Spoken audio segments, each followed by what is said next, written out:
What I have here on the table are Carcanos. This is the Moshetto Modello 1891. Basically, the Moshetto means musket, or their Muscatoon Modello 1891.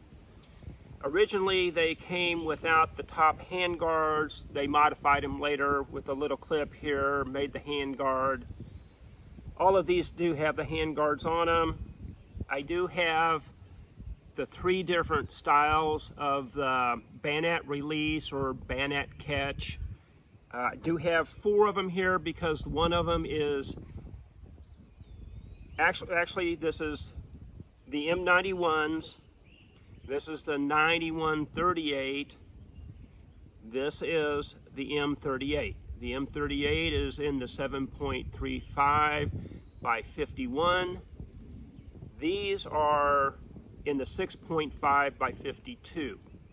So when they say M91/24 or the 28s, those are all going to be in the 6.5.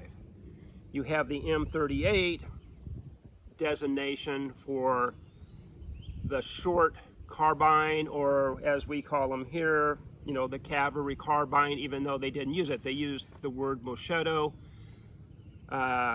TS for special troops. So this was what they, in their terminology, was Muscatoons. So this is the 7.35. These are in the 6.5s.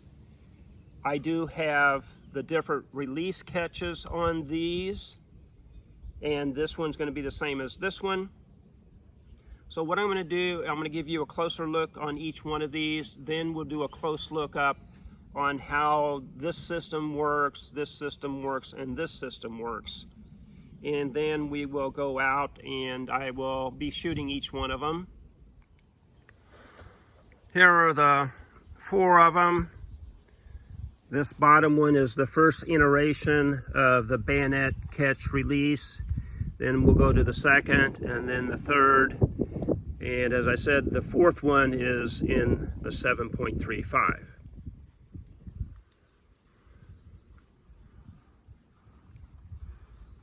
And you can see it has the cartouche, the round roll there.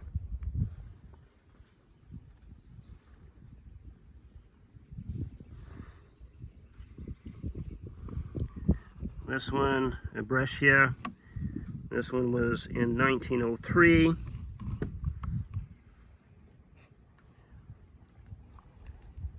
This has that bayonet release catch mechanism. This was the first style. We'll go up to the next one, and actually that's going to be on the right hand side for the release and catch on that.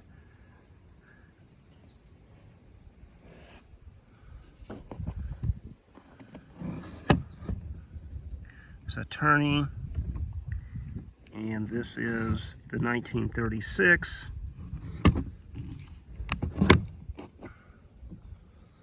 This one is import marked.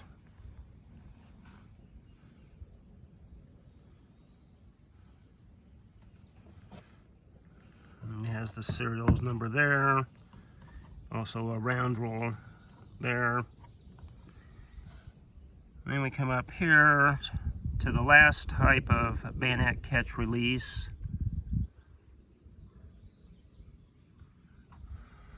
And this is the 9138. Gardon. And that's a 1942. It has it marked on the top as the 6.5 because this style was made in the 7.35 plus the 6.5. So they needed a way to mark it. And again, this has, on this side, this is a push button. Again, I'll give you a close-up view of me working it and how it all works. And then, like I said, my fourth one is the M38. That's the 7.35. It has the same style of push button.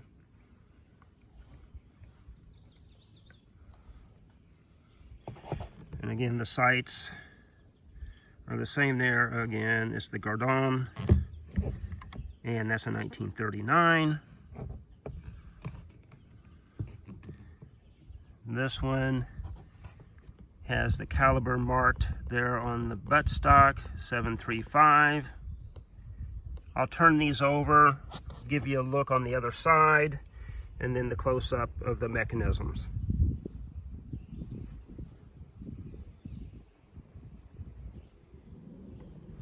This is the other side.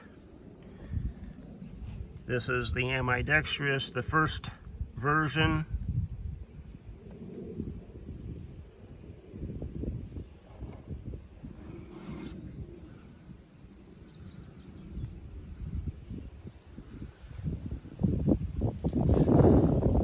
And they have the butt plate with the opening for your cleaning rod to fit in there.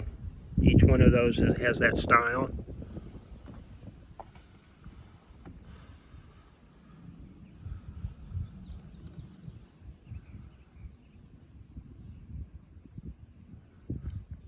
And these weigh about 7 pounds.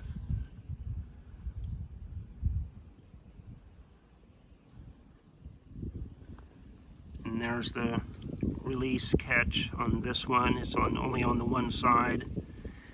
Again, with the push button one, it's only on the other side.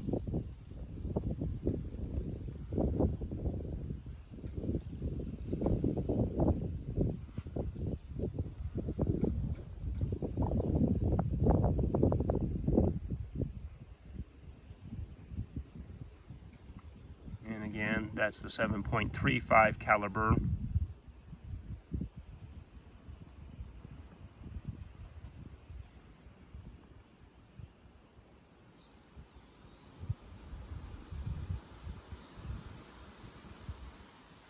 So now we'll take a closer look of each catch release system on the bayonets. This is the first system for the bayonet release catch mechanism. On that one here, you pull back on this, the bayonet flips out, and as it comes around, it locks into place. And that's pretty sturdy that way. To retract it, you pull back out on this mechanism, swing the bayonet back around, and as it comes back around, it locks back into place. So that's the first style system that they used. We'll move on to the second one. This is the second system style that they use for the release catch mechanism. Right now it's locked into place. This unlocks it. You have to pull it out. Again, you're going to swing it out. And now this one doesn't lock into place. You have to push it in. And if you don't do that, if you don't get it pushed in, or if you don't get this locked up, now that's pretty sturdy, but again, you have to unlock it, pull it out, swing it around, then actually push it back in, and then lock it into position. If you don't get it quite right, like I said, you saw right there, it didn't catch back up in there. My thinking is, if you happen to brush up against something, this could come loose, and you're lifting up the carbine, that's going to come loose, swing down out, to me, you could catch this on something and release it. Even if you were having it out this way, if something happened to catch it and come in pointing down, look what happens. I don't think this system is good as the first system that they had. And this is only on the right-hand side of the rifle, whereas the first system, it's on the right-hand side or the left-hand side, ambidextrous. So now we'll go to the third system.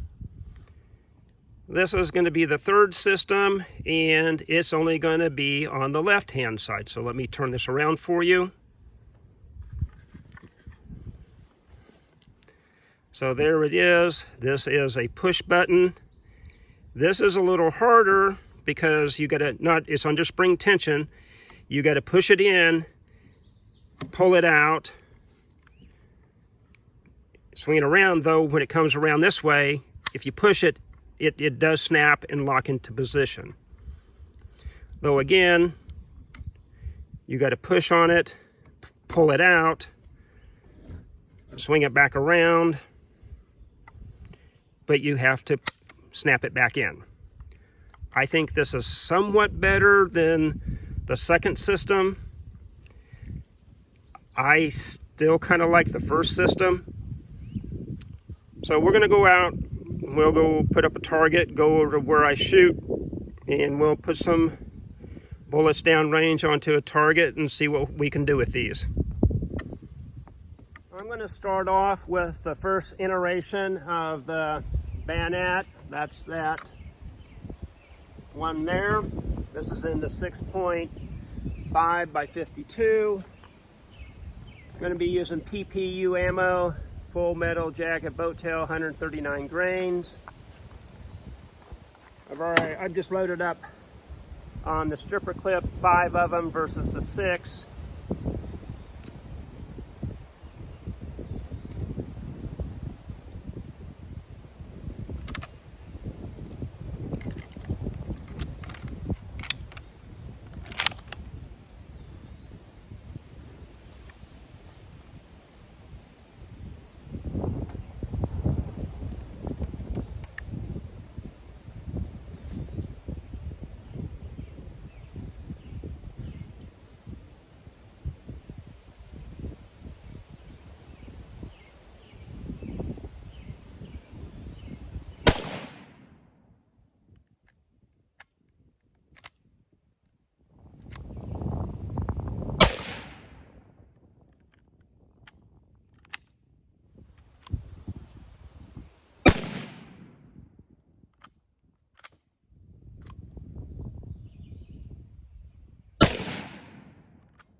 And on the last round,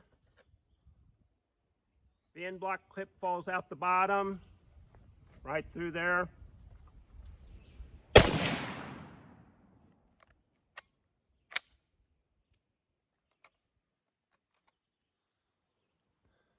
All right, excuse me. All right, we'll go down, look at the target, see how well I did. There's my 5 shots, and I had the front sight at the bottom of the rear sight, aiming right down there. So I was shooting extremely high. So probably to get it on the 10, I'm going to have to be aiming down there. What I'm going to do is I'll still keep my point of aim. I'm going to mark these 5 with a circle as a number 1. So when I go to the next one, we'll see where we are on that one. I'm going to be shooting the second version.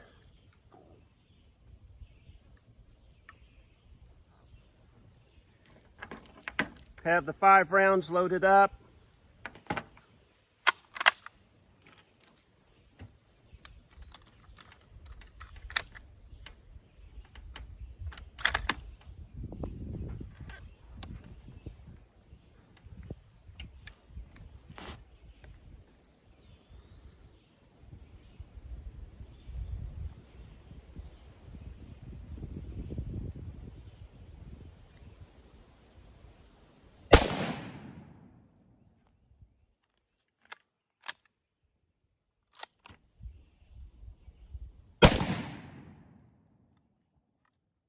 It's a little stiff on this one.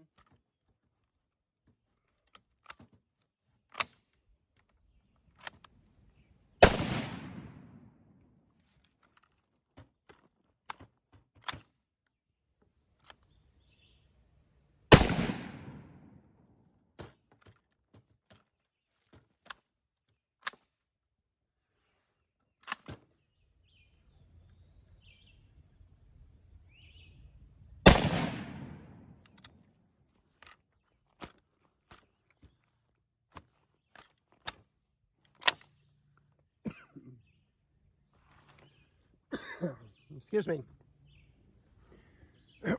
So let's go down, take a look at the target. I'll mark those. We'll move on to the third one. So here's my second one. I did aim maybe just a hair lower on this. This one was shooting better, but it's a lot more strung out. I don't know. So I'm going to go ahead and mark these as number 2. That was my first one. There's my second one. We'll move on to the third one.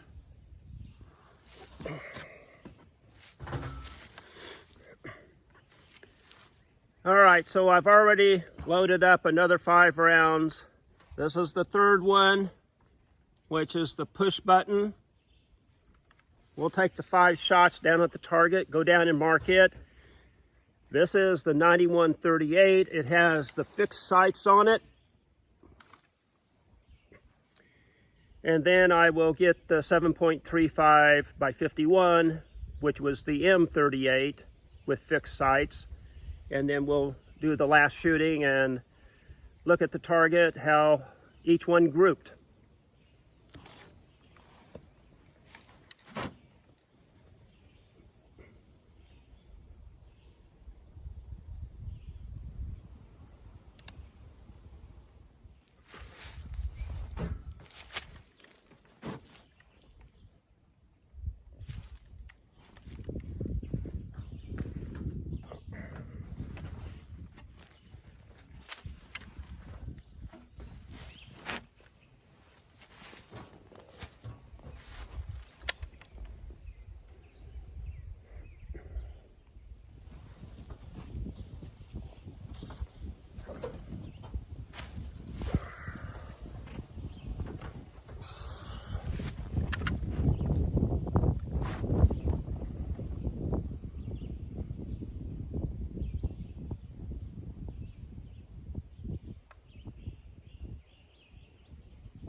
Okay, so this one was shooting excessively high and way off to the left. I have that there. Have that there. I have that there. I have that there.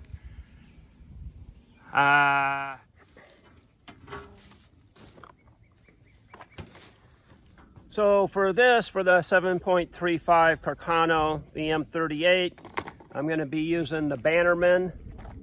This is 128 grain soft point. I have 2 bullets left of the 6.5, so I'm go back to my last rifle after I shoot this one, shoot 2 more after I mark everything to make sure I know what's happening. So this is the 6.5, so in this, so the 7.35, I mean, that goes all the way up to the necking. And again, this is marked caliber 7.35. Have these loaded up. 5 of them. These use the same end block clips as a 6.5.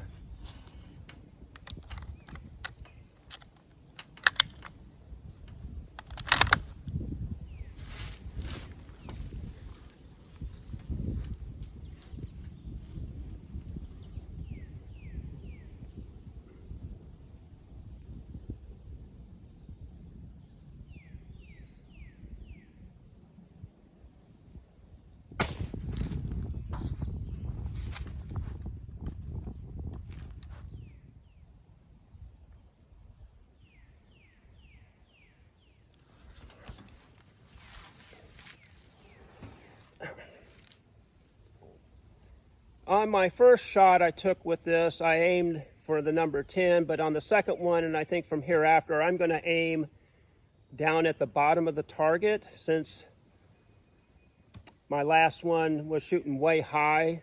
So I'll see what happens when I work it that way.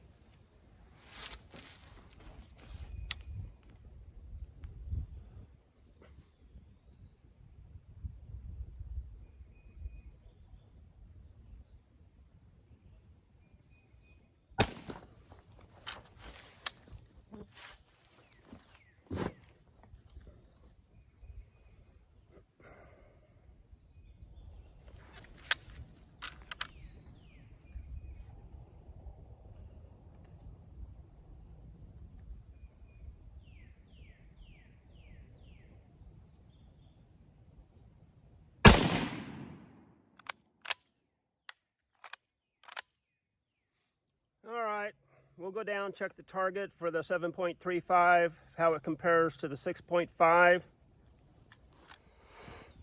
Okay. So I would say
ground here for that, just to see if I can land it up here to know for sure if I'm keyholing or not on that one.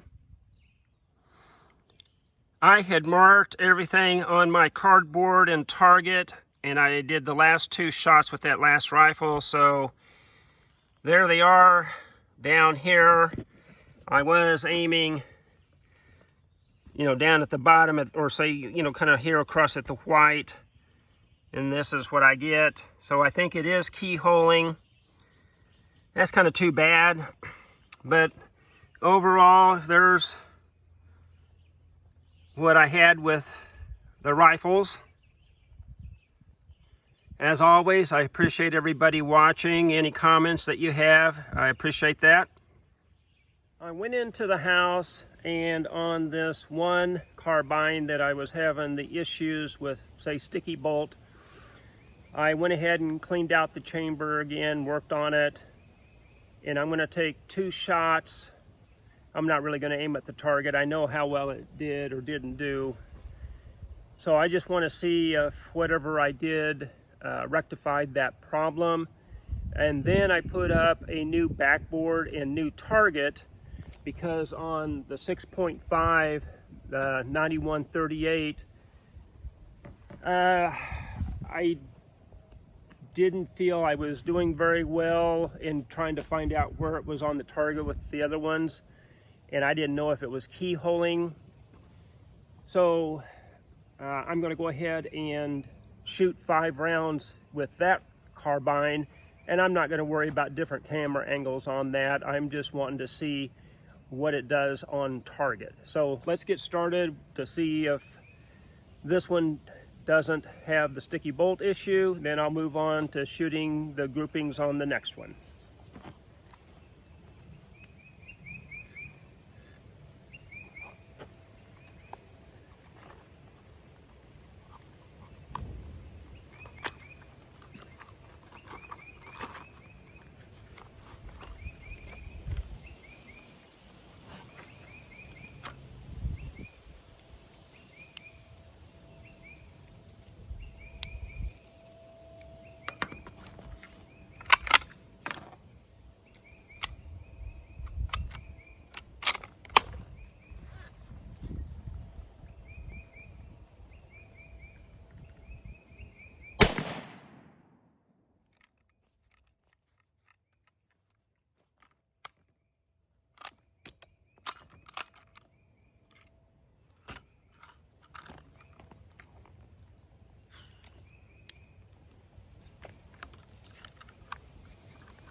It still is stiff.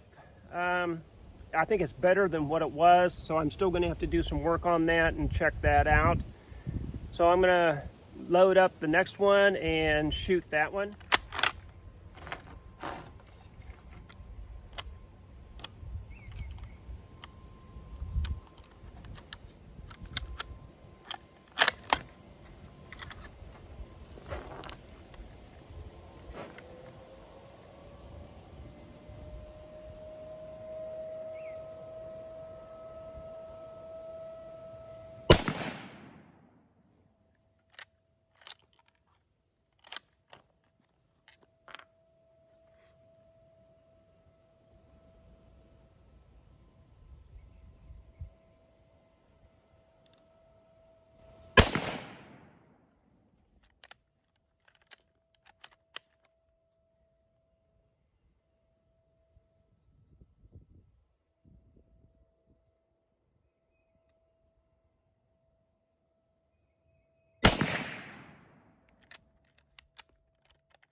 All right, we'll go down, take a look at the target, see how well it did or didn't do.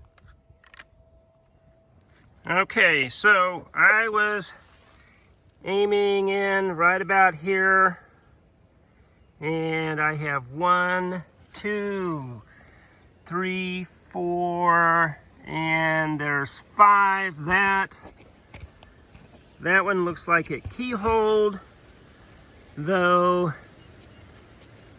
these other ones look pretty good. So that's way high and to the left. So that's kind of about what it was the last time I shot it, I think, by watching my target and what I had marked previously.